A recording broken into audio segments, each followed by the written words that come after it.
السلام علیکم ورحمۃ اللہ۔ آیت تو یہ بہت ہی خوبصورت ہے، بلکہ خوبصورت ترین ہے۔ یہ آیت الکرسی کا پہلا حصہ ہے جس کی بہت بڑی فضیلت ہے، عظیم تر آیت ہے،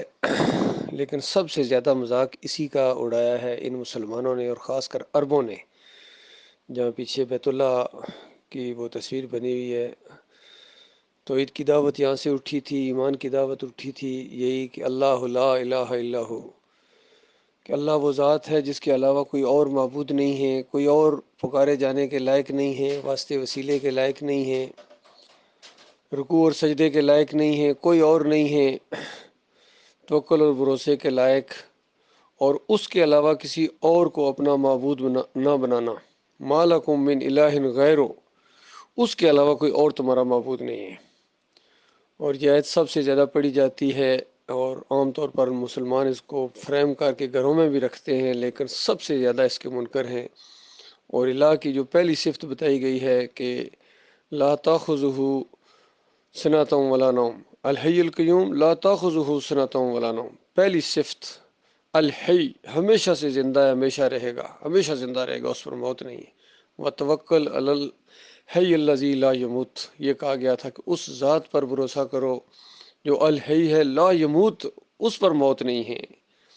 اور یہی آیت پڑھی تھی ابو بکر صدیق رضی اللہ تعالیٰ نے نبی علیہ السلام کی وفات کے موقع کے اوپر،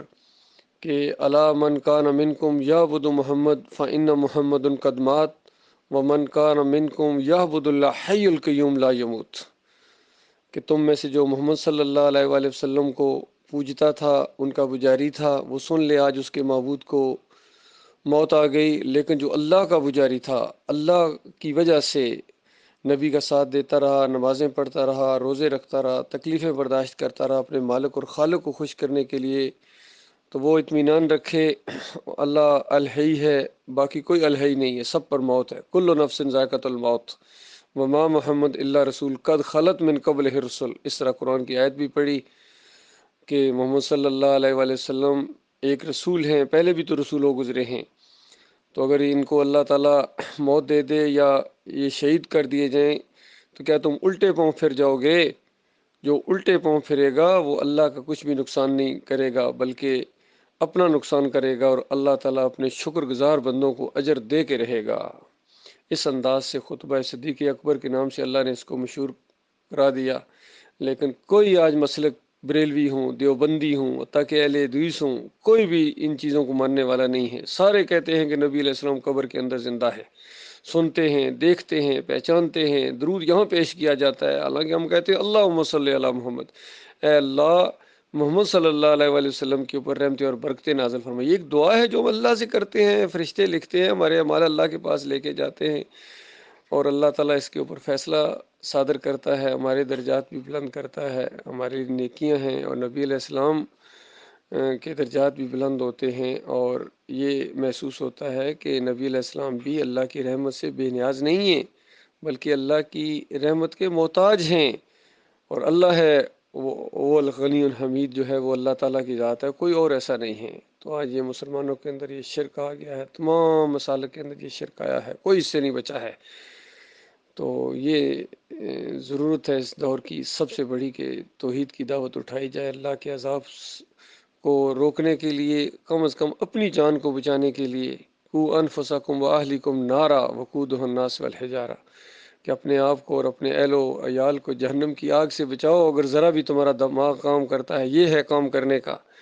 باقی آج جو دنیا کا چلن ہے، بالکل خالص دنیا داری کی تعلیم دی جاتی ہے، ہر جگہ سب سے زیادہ دنیا داری کی تعلیم دینے والے یہی تعلیمی ادارے ہیں جہاں دنیا دار بنائے جاتے ہیں، اور حتیٰ کہ یہ جو مدرسے بھی ہیں، دینی مدرسے جن کو کہا جاتا ہے عام طور کے اوپر، یہ ان سے بھی زیادہ دنیا دار ہیں، یہ دنیا کمانے کے لیے مدرسوں میں جاتے ہیں، پھر مولوی بنتے ہیں، خطیب بنتے ہیں، اور دین کو ایک پیشے کے طور پر اپناتے ہیں، لہٰذا ان سے کسی خیر کی امید نہ رکھی جائے۔ اور اب یہ جو توحید کی دعوت اٹھی ہے، ایمان خالص کی دعوت اٹھی ہے، یہ بہت ہی بڑا اللہ کا احسان ہوا ہے انسانوں کے اوپر، جن لوگوں نے اس کی طرف توجہ دی ہے، ایمان خالص کی طرف آئے ہیں اور پھر جماؤ دکھایا ہے، ان کے لیے بڑی خوشخبریاں ہیں۔ باقی جو اس سے پیچھے ہٹ گئے یا اس کا راستہ ٹیڑھا کرنے کی کوشش کی ہے ان کی بدبختی کی کوئی انتہا نہیں ہے۔ اور یہ ایمان کی طرف بلانا، لوگوں کو توحید کی طرف بلانا، کیونکہ پہلی چیز یہ ہے جب تک ایمان خالص نہیں ہوگا کوئی عمل اللہ تعالیٰ قبول نہیں کرتا ہے۔ ایمان بالکل 100% صحیح ہونا چاہیے، اللہ کے ساتھ ایک تعلق، مضبوط تعلق ہونا چاہیے، اس کے ساتھ محبت، اس کے وقار کا معاملہ، اس کی عزت کا معاملہ سب سے آگے ہو، سب سے پہلے ایمان ہے، پھر باقی ساری چیزیں ہیں، پھر پاکستان اور پھر سارے چیزیں، ہر چیز اس کے بعد ہے۔ کیونکہ ایمان ہی نہیں ہے تو اس کے بعد تم جو مرضی کر لو، تمہارے سارے اعمال برباد کر دیے جائیں گے، دنیا میں ذلت اور خواری ہوگی، آخرت میں جہنم کی عذاب کا بڑا شدید خطرہ ہے۔ سارے اللہ کے وعدے اپنی آنکھوں سے دیکھ رہے ہو، اللہ نے تو پہلے ہی کہہ دیا تھا وَأَنْتُمُ الْأَعْلَوْنَ إِن كُنتُم مُؤْمِنِينَ، کہ تم سربلند رہو گے اس شرط کے ساتھ کہ تم مومن بن جاؤ۔ جب وہ مومن بنے، کس طرح اللہ تعالیٰ نے ان بھیڑ بکریاں چرانے والوں کے سر بلند کیے، عزت کے ساتھ زندگی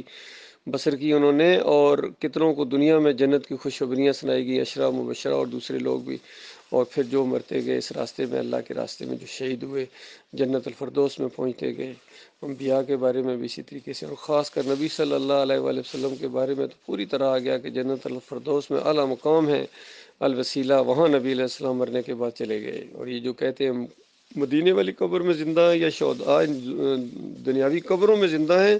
یہ خالص قرآن کے انکاری ہیں اور شرک کے بانی ہیں، ایسے عقیدے گڑھنے والے، اور خالص شرک کے اوپر قائم ہیں، جو اللہ کے علاوہ کسی اور کو سجدے رکوع ثابت کریں۔ اندازہ لگائیے کتنے ایسے ہیں، بڑے بڑے مفسرین گزرے ہیں، شرک کے دائی گزرے ہیں، اپنی باری پوری کر کے چلے گئے، لیکن ایمان کے ساتھ لے کے جو نہیں گئے ہیں وہ بدبخت ہیں۔ باقی ابھی بھی اللہ کی رحمت سے مایوس نہیں ہونا چاہیے، اللہ کے بھروسے کے اوپر جو بھی گروہ اٹھے گا اس کے اوپر جم جائے گا، ایمان خالص کے اوپر اللہ کی مدد ان کے ساتھ ہوگی۔ دیکھیے کتنے واقعات اللہ تعالیٰ نے قرآن کے اندر بیان کیے ہیں کہ یہاں وسائل کا معاملہ یا تعداد کا معاملہ نہیں ہے، کس طرح موسیٰ علیہ السلام اور ان کے بھائی گئے ہیں بڑے ایک کافر اور بڑے طاغوت کے سامنے، کتنا ظالم اور سخت اور غصے والا وہ فرعون تھا، لیکن اللہ تعالیٰ کی مدد جب موسیٰ علیہ السلام کے ساتھ تھی تو کیا کسی نے بگاڑا ہے۔ اسی طرح نبی علیہ السلام نے کس طرح اکیلے دعوت اٹھائی ہے، کس طرح ان کے ساتھی بنتے گئے اس ماحول کے اندر جہاں بڑا سخت ماحول تھا، لیکن کامیابی کس کو ملی ہے؟ نبی علیہ السلام کو، صحابہ اکرام کو ملی ہے۔ اسی طرح آج بھی اگر کچھ لوگ اٹھیں گے، جماعت دکھائیں گے اس راستے کے اندر، وہی اللہ ہے، وہی طاقت والا اللہ ہے، وہی مدد کرے گا، وسائل کا وہ خالق ہے، اور وہ اپنے بندوں کا ساتھ چھوڑنے والا نہیں ہے۔ لہذا اس سلسلے میں ماشاءاللہ دعوت اللہ کا پروگرام آ رہا ہے چند دنوں بعد، اس کے لیے اپنی کمر کس لی جائے اور اس کے لیے پوری تیاری کر کے، یہ دنیا کا نمبر 1 مسئلہ ہے آپ کا، سارے کام چھوڑ کر، اور کوئی شرعی عذر ہو تو علیحدہ معاملہ ہے، لیکن عام حالات میں اس سے پیچھے رہ جانا یہ بہت بڑی بدبختی ہوگی۔ اللہ تعالیٰ ہمیں اس کی ہمت و توفیق عطا فرمائے۔